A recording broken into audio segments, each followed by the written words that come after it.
A massive statewide human trafficking and sex offender bust in Mississippi that net 72 arrests. More than 24 victims were rescued in Operation Guardian Force. The Mississippi Attorney General saying some 400 law enforcement officers took part in this 2-week mission.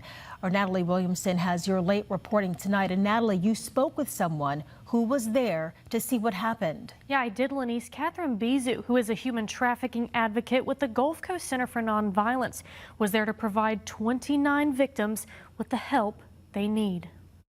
Tonight, a big sex offender and human trafficking bust across Mississippi has resulted in the arrest of 72 people, according to the Mississippi Attorney General, Lynn Fitch.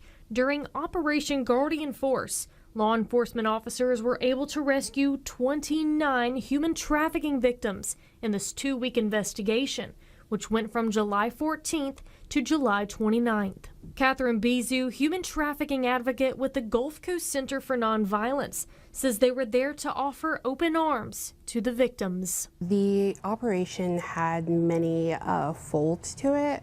There was a drug sting and there was a human trafficking sting, which we were a part of. We were invited by the Attorney General. We did 2 days with the law enforcement.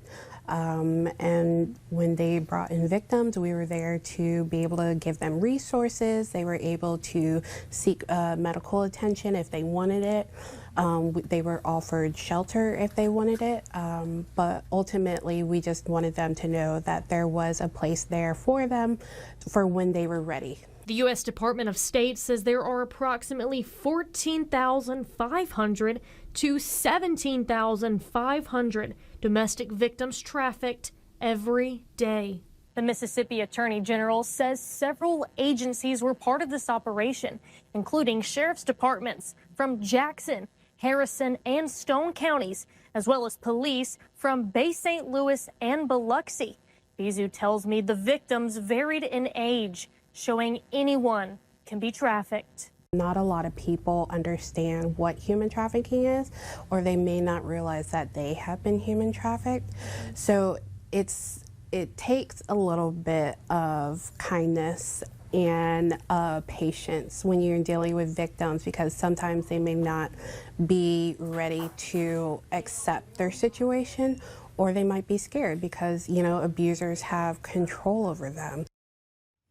And we are working to gather more information on this, like who the 72 suspects are. Bizu says if you think you are in a similar situation, there is help. Lenise.